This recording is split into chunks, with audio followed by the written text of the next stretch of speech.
What's going on, guys? We're going to be working on a 2015 Civic Si. My name's Brandon.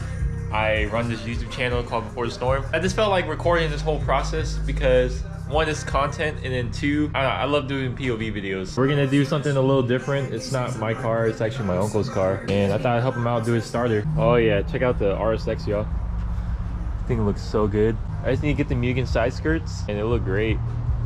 I'm still waiting on the coilovers, some max speeding rods, and some new wheels, but that's gonna come later. Civic, some of you guys been asking about it. It's been neglected. I can't get this thing registered because my uncle doesn't have the title or can't find it. So I just gave up on it. So it just sits here in its final resting place. The TLX, it's my baby, my dream car. I haven't been driving it much though because I love driving the RSX. Brake motions are so sexy. My dream wheels. I love this rear end so much. This shit hits different. And the Civic, you know, I never knew that they came in the silver color, but I think I prefer this color, honestly. Customer states whenever they start the car, their car just makes a clicking noise, and I thought it was the battery. Taking a look at it, it's 3 years old.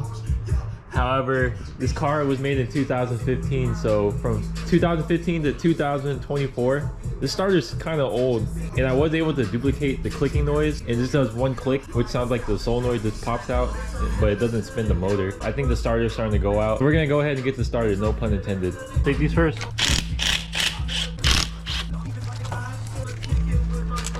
I've never installed a starter on this car before, so it's gonna be interesting.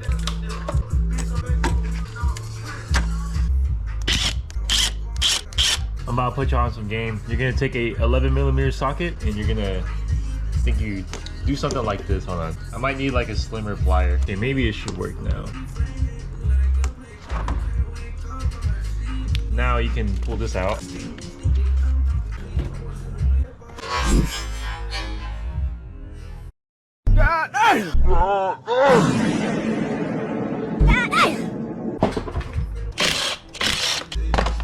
So I'm just gonna undo the throttle body because I don't feel like undoing these coolant lines. So we're gonna take out these 12s right here.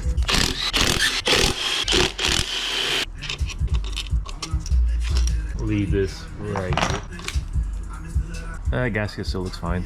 Let's pull it out for now. This looks like a evap line, so we can disconnect that. If you're scared of ruining the hose, just take a pick like this. And then just work it through. I fortunately don't have any silicone lube on me right now. Technique hammers and some Latino lube for like modified wood to keep the modified wood preserved. So we're just gonna push this out the way. I might go ahead and clean this off for him as well. This carbon can actually cause the car to drive weird. And he's got one more evap line there too. How do you even take this clip out? So I destroyed this clip, but I'm gonna replace it with a better one.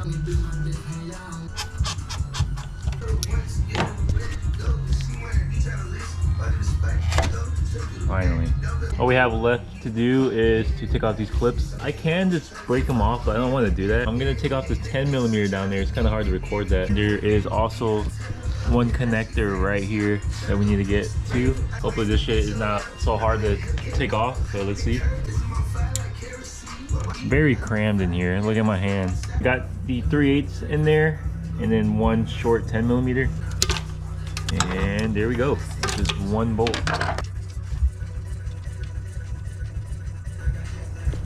So most cars have a bracket for the intake manifold, and we're gonna check and see in a bit if it has one. In this 10, I'm gonna just put that right here. So let's feel for a bracket underneath. I think I feel it right here actually. Like 2 12s in this area. I'm probably gonna lift the car up and see maybe I can get it down there. Always guys, safety first. E-brakes up.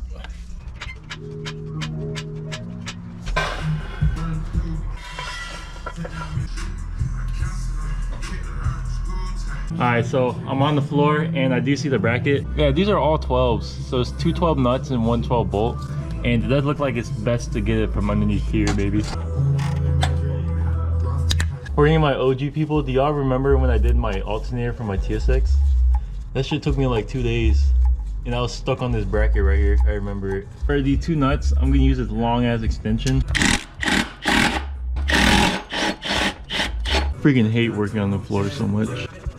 Alright, the bracket is now off. We can go ahead and start removing the intake manifold, but I'm gonna take a look underneath here. I know I said it looks clean, but I'm looking at it now and I see an oil leak. Not the VTEC solenoid. I wonder where all this oil is coming from. It might be the crankshaft seal maybe, or this oil filter housing seal. I know that goes out as well. Now we're gonna take off the intake.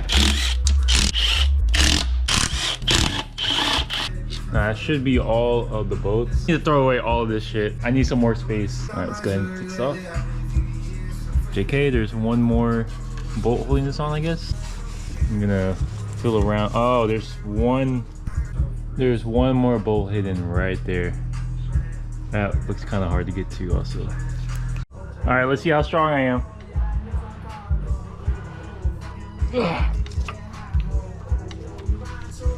I am not that strong, unfortunately. I was able to get it off camera. Had to angle myself very weird. A bit more threads and we're out. Back into the stash. It's time to remove this. And it looks like there's one evap line. I'm just gonna disconnect it from right here.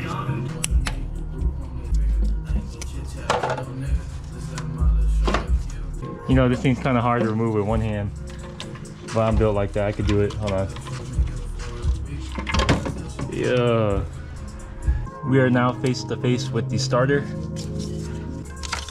That's like a 12. Every time I've done the starter, I always break this clip right here, and I'm not trying to do that. Real big brain shit right here, boys. I got the bolt out for the starter harness. This basically just goes straight to the battery. This is what gives your starter power, so it can turn the engine. Basically, you're gonna have a bolt here, and then you're gonna have this one here. I think this should work.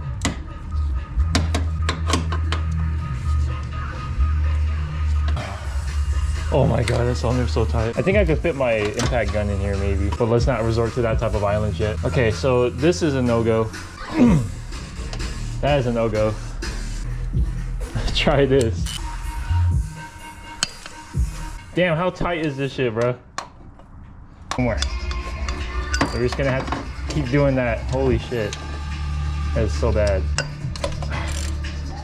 There we go, finally.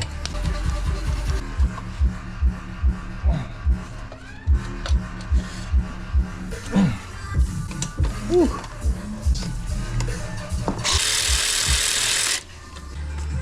Bruh, how long is this bolt?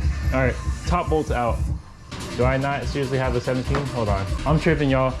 Does this thing seriously not come with a 17? Oh shit, I'm missing it. Wait, what? Oh yeah, it did. Okay, cool. See, I thought that kit was missing a 17, but we got one right here.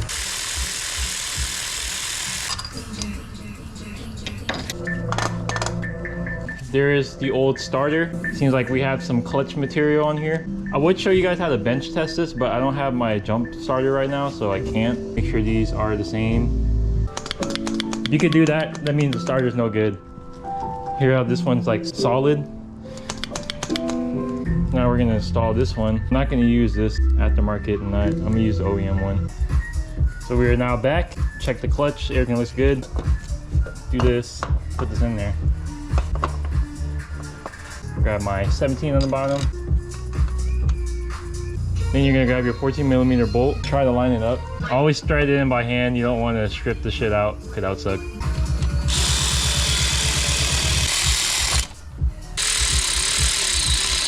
We're gonna come back with the big boy and tighten all this.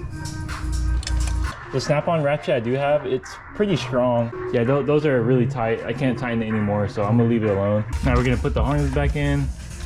Put this clips in there. Thank God we didn't break this clip right here. Everyone breaks this shit, but not me. Oh, people break this connector a lot too. It gets hot down here. Am I the GOAT? Yes sir, I'm him. I have a really big fear of tightening this bolt too hard where it snaps the starter. So that's how you install a starter on your 2015 Civic Si or just any K series engine in general.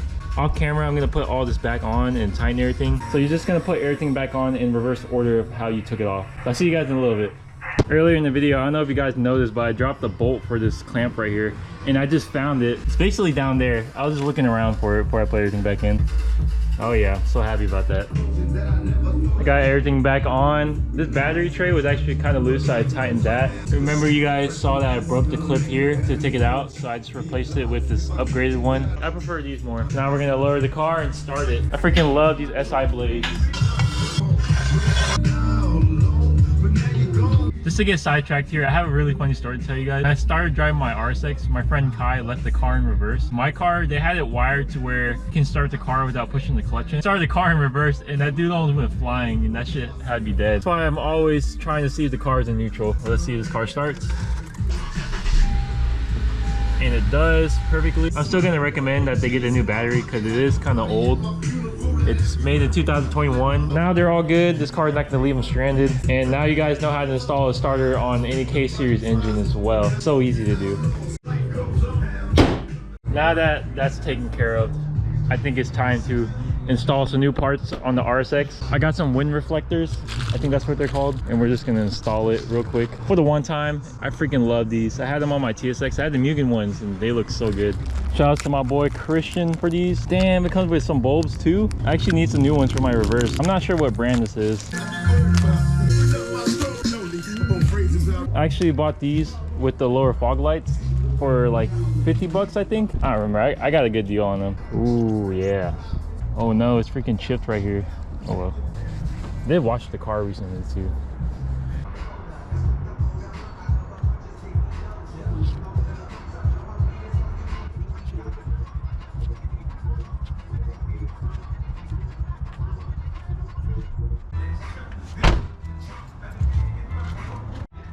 I think this is how it's supposed to be like.